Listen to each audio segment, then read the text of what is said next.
Hello दोस्तों, एक तरफ डोनाल्ड ट्रंप हमारे देश को बोलते हैं कि इंडिया की इकॉनमी डेड इकॉनमी है। दूसरी तरफ उन्हीं के देश की कंपनी S&P ग्लोबल ने 15 तारीख को सोवरेन रेटिंग अपग्रेड किया। पहले हमारे इंडिया की जो सोवरेन रेटिंग थी वो ट्रिपल बी माइनस थी, अब इसको बढ़ा के ट्रिपल बी कर दिया गया है।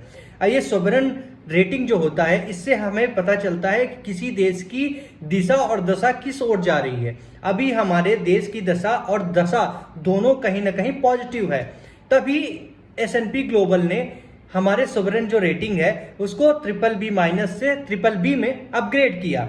हालांकि जब भी कोई S&P ग्लोबल या फिर कोई एजेंसी होती है, वो जब भी रेटिंग प्रोवाइड करती है वो तो आउटलुक भी तैयार करती है। तो S&P ग्लोबल ने अभी इंडिया की जो आउटलुक है उसे स्टेबल आउटलुक बताया है।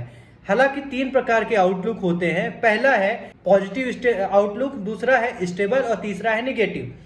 अभी फिलहाल में हमारा स्टेबल इकॉनमी है। अब ये जो रेटिंग होती है, इससे फायदा क्या होता है? ये जो फायदा है हमारे इन्वेस्टर को और अट्रैक्ट करता है। जो हमारे ग्लोबल इन्वेस्टर होते हैं उनके माइंड में आता है या उनको लगता है कि अगर हम किसी देश में इन्वेस्टमेंट कर रहे हैं तो हमारा पैसा कहीं फंस तो नहीं जाएगा, मतलब पैसा वापस आएगा या नहीं आएगा। तो पैसा आएगा या नहीं आएगा ये वो उनसे जांचते हैं या समझते हैं कि इस देश की रेटिंग कैसी है। इसलिए रेटिंग किसी भी देश का बहुत मायने रखता है।